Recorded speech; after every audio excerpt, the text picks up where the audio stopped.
적어도 세금으로 이렇게 집값을 잡으려고 하지 않고 공급을 많이 늘리겠다. 적어도 임기 동안에 250만 채를 공급하겠다. 이렇게 이야기를 하고 있는데 제가 볼 때는 그렇게 해가지고는 잡지 못할 거라고 생각을 해요.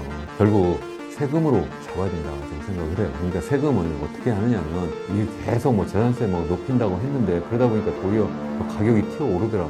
그건 그렇게 된 것이 아니에요. 잘못 세금을 부과해서 그렇다. 거래세를 높여서 그렇다. 거래세.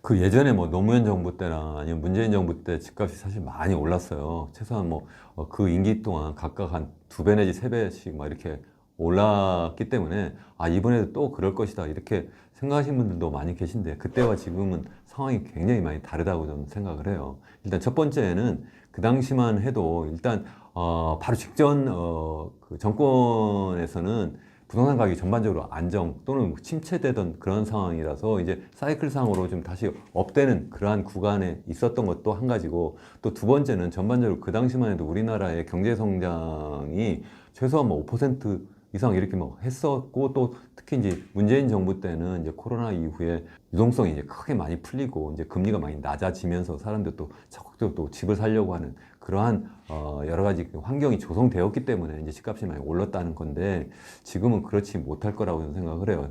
왜냐하면 첫 번째는 인구도 지금 이제 줄어들고, 특히 젊은 사람들의 인구는 이제 우리가 보통 이제 15세부터 64세까지의 인구를 우리가 이제 젊은 인구, 보통 이야기 생산 연령 인구라고도 하는데, 그 인구는 지금 매년 30만 명씩 줄어들고 있고, 서울 수도권도 굉장히 빠르게 줄어들고 있어요. 또 가구 수도, 젊은 사람들의 가구는 서울도 지금 빠르게 줄어들고 있고, 고령 인구 가구가 더 상대적으로 많이 늘고 있거든요. 그렇기 때문에 전반적으로 예전처럼 집값이 계속 뜰 수 있는 환경이 아니다. 이제 그렇게 일단 말씀을 드리고, 첫 번째는. 두 번째는 두 번이나 정책 실패를 하면서 그럼 집값이 이렇게 크게 올랐던 경험이 있기 때문에 이번에 다시 한번 또 그러한 상황으로 계속 만들지는 못할 거다. 또 안 할 거다. 전 적어도 그렇게 희망 섞인 전망을 하고 있어요. 만약 그런데도 불구하고 정부가 계속 정책 실패를 하고 또 띄우겠다고 아예 작심을 하면 올라갈 수밖에 없어요. 단기적으로. 다만 이제 그것이 얼마나 지속 가능하냐는 문제인데, 제가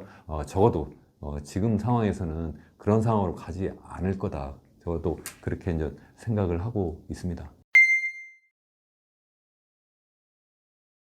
지금 역대 정권이 특히 이제 노무현 정부 때나 문재인 정부 때는 어떻게든 세금을 좀 중과하고 또 여러 가지 규제를 해서 집값을 잡으려고 했는데 도리어 집값이 튀어버리더라. 그러니까 차라리 이제 이번에는 공급을 좀 늘리겠다 이렇게 선거 유세 기간에 계속 공약으로 발표했어요. 다시 말씀드리면 적어도 세금으로 이렇게 집값을 잡으려고 하지 않고 공급을 많이 늘리겠다. 적어도 임기 동안에 250만 채를 공급하겠다. 이렇게 이야기를 하고 있는데, 제가 볼 때는 그렇게 해가지고는 잡지 못할 거라고 또 생각을 해요. 결국 세금으로 잡아야 된다 저는 생각을 해요. 그러니까 세금을 어떻게 하느냐면 취등록세하고 양도소득세, 이제 그걸 갖다 우리가 거래세라고 해요.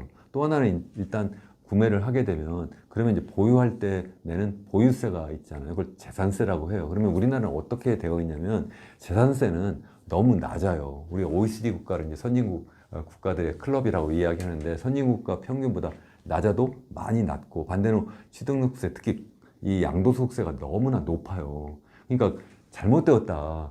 이 거래세, 다시 말씀드리면 양도소득세 같은 것은 낮춰주고, 반대로 보유세, 재산세는 좀 높여주면 사람들이 보유 부담 때문에 자기가 갖고 있던 그 집을 굳이 내가 큰 집, 비싼 집을 굳이 갖고 있지 않아도 될 사람들, 특히 이제 은퇴하신 분들은 그걸 팔고 좀 교외로 나갈 수가 있거든요. 나가면서도 더군다나 양도세가 좀 낮아졌기 때문에 거기서 양도 차익이 많이 생기고, 그러니까 여유 있는 그런 노후 생활을 즐길 수도 있는 환경이 되는 거예요. 그러면서 많은 물건이 이제 부동산 매물이 나오기 때문에 전반적인 아파트 가격, 부동산 가격이 좀 서울 수도권에서도 좀 하향 안정화될 수도 있다. 그렇게 되면 젊은 사람들이 일자리를 찾아서 서울로 수도권으로 이렇게 몰려올 때 당연히 이제 더 부담 없이 집을 살 수도 있는 그런 환경이 된다는 거죠.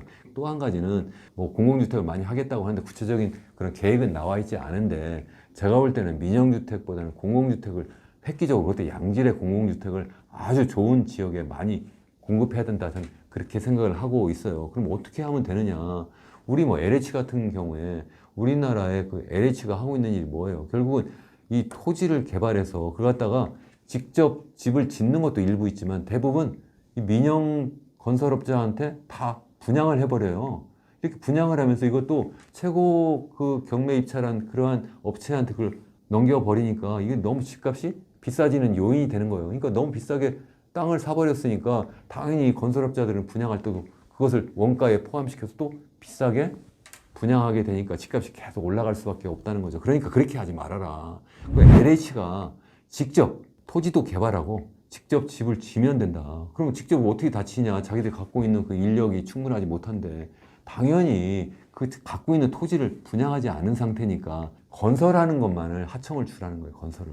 근데 그것을 그 대신 감리를 잘 해야 되겠죠. 감리를 제대로 하지 않으면 또 그냥 순살 아파트 또 짓게 되는 수가 있는데 그 관리 감독을 잘 하면 그것이 가능하지 않느냐. 뭐 일부에서는 아예 이거 최고 입찰로 하지 말고 최고가로 입찰하지 말고 좀 싸게 분양해라 이렇게 해버리면 누구한테 싸게 줄 수 있어요. 잘못하면 또 이거 특혜 분양이 돼버리니까 토지를 그렇게 할 수는 또 없을 거고. 그래서 이 싱가포르이 이렇게 하거든요. 그냥 아예 전체를 다 HDB라고 하는 데가 우리나라 같으면 그게 LH예요. HDB에서 아예 전체를 갖다 공공주택을 직접 다 토지 개발 그리고 또 실제 건설까지 다 해요.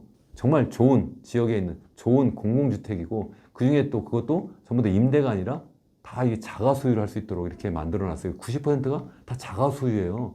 이렇게 해주고 민영주택은 20%밖에 안 돼요. 지금 완전히 그걸 바꾸자는 것이 아니라 앞으로 적어도 LH나 뭐 SH나 이런 데에서 앞으로 공급을 할 때에는 가능하면 그렇게 직접적으로 싸게 주택을 공급할 수 있도록 하면 되겠다. 아, 땅이 없는데 이런 이야기도 하는 사람들도 있는데 제가 볼 때는 제한적으로 서울 같은 경우에 예를 들어서 그린벨트를 제한적으로 풀 수 있어요. 공공주택을 개발하는 목적으로. 그것도 젊은 사람 그리고 또 아이를 낳겠다고 하는 그러한 사람들, 아이를 낳은 사람들을 위해서 그러한 어떤 주택을 양질의 공공주택을 공급하는 방식으로 하면 그러면 집값도 전반적으로 하향 안정화 될 뿐만 아니라 젊은 사람들이 결혼하고 아이를 가질 수 있는 환경이 될 수 있다는 거죠. 젊은 사람들한테 그냥 출산했으니까 뭐 무슨 특혜를 준다고 하면서 그냥 뭐 특례 보금자리론이라든가 뭐 신생아 특례 대출 해가지고 금리를 싸게 해가지고 그냥 빚내서 집 사라고 하는 정책을 해버리면 그 젊은 사람들이 그것 때문에 빚내서 집을 사니까 결국 그걸 갚느라고 허덕거리거든요. 빚더미가 올라가 버리는 거예요. 그게 아니라 그만큼 싸게 분양하면 되는 거예요. 똑같은 세금을 가지고 한쪽에서 빚내서 싸게 뭐 집을 사라 이렇게 하는데 그게 아니라 아예 그만큼 싸게 분양하는 것이 그게 젊은 사람들 도와주고 또 집도 전반적으로 하향 안정화 시킬 수 있다 이렇게 저는 생각을 합니다. 4.5일제를 뭐 당장 시행하기는 좀 어려울 거라 저는 생각을 해요. 그리고 또 더군다나 시행을 하더라도 단칼에 전국을 모든 업종 그리고 또 기업의 규모와 상관없이 한꺼번에 그냥 똑같이 시행하는 거는 제가 볼 때는 불가능하다고 생각을 하고 다만 중장기적으로 볼 때 4.5일제 또 4일제, 3일제로 계속 갈 수밖에 없다고 생각을 해요. 왜냐하면 인공지능 로봇이 계속 산업 현장에 자꾸 도입이 되면 그만큼 인간의 육체 노동뿐만 아니라 정신 노동까지도 전부 다 사실은 사라지게 돼요. 그 일자리가. 그렇게 되면 일자리가 줄어드는데 어떡하겠어요? 그 일자리를 나누는 수밖에 없잖아요.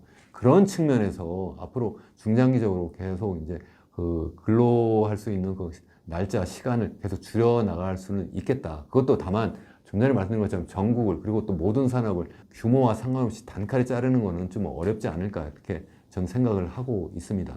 기업하는 사람들 입장에서 보면 지금도 우리나라가 지금 뭐 잠재 성장률이 계속 떨어져가지고 1.8% 떨어지고 그리고 또 이제 앞으로도 매년 0.1%포인트씩 계속 잠재 성장률이 떨어져서 30년대, 2030년대 중반 가면 0%대고 40년대 중반 정도 이후에는 아예 0% 밑으로 추락할 것이라고 한국은행도 전망하고 있고 KDI, 한국개발원도 전망을 하고 있어요. 그 이야기는 뭐냐면 그만큼 기업들의 입장에서 생각하면 뭐 할 게 없다는 거예요. 그만큼 영업이익이 안 나온다는 거예요. 그러니까 그만큼 일자리가 없어질 것이다. 이제 그런 말씀인데 그만큼 이제 영업하기도 힘들다. 기업하는 입장에서 생각하면. 근데 무조건 그냥 임금은 똑같이 주는데 시간만 줄여라 하면 당연히 폐업할 수밖에 없고 그러면 더 경제사정은 더 어려울 수밖에 없는 거죠. 근데 준비된 그런 기업이 있어요. 예를 들어서 어떤 특정 기업은 난 해볼 테야. 그럼 그런 기업에 대해서 뭐 여러 가지 뭐 세제라든가 행제적으로 좀 어떤 혜택을 줄 수는 있겠죠. 그래서 그런 분위기로 이렇게 유도할 수는 있으되 이걸 정부가 강압적으로 이렇게 하는 것은 굉장히 어렵지 않을까. 저는 그렇게 생각을 하고 있습니다. 제일 좋은 방법은 항상 제가 우리 경제학적으로는 가격 기능을 제대로 살리자. 가격을 살린다는 건 뭐냐면 재산세는 좀 높이고 OECD 수준을 좀 높이고 제가 볼 때는 지금보다 한 2배 정도만 높이면 돼요. 그리고 또 거래세는 지금보다 반으로 낮추면 돼요.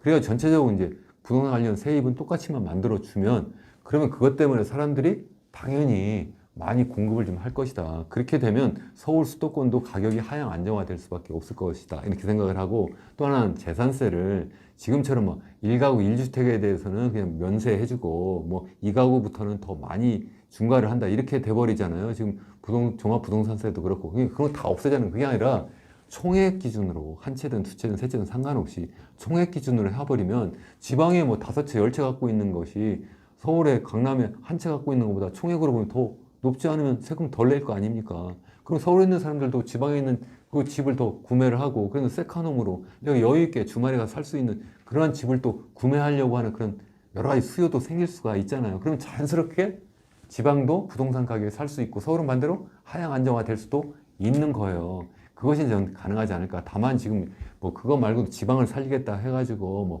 전체 지역을 광역 지역을 뭐 경남권 뭐 경북권 뭐 광역 지역을 갖다가 뭐 거기서 갖다가 뭐 살리겠다. 그래서 그 지역에서도 뭐 경제 활동이 활성화되겠다 이렇게 이야기를 하는데 그게 어떻게 단기적으로 가능하겠느냐. 그것 때문에 사람들이 뭐 일자리 갑자기 늘어나니까 그걸로 막 갈 수 있겠어요? 제가 볼 때는 굉장히 어려운 거예요. 그거는 취지는 이해를 하되 그래서 우선 당장에는 세제 개혁을 확실하게 해줘야 된다. 다만 이재명 이제 대통령이 지난번 이제 선거 유세 기간에는 세금은 해보니까 지난번 뭐 노무현 정부 때도 그렇고 문재인 정부 때도 그렇고 뭐 이게 계속 뭐 재산세 뭐 높인다고 했는데 그러다 보니까 도리어 더 가격이 튀어 오르더라. 그건 그렇게 된 것이 아니에요. 잘못 세금을 부과해서 그렇다. 거래세를 높여서 그렇거든요. 거래세.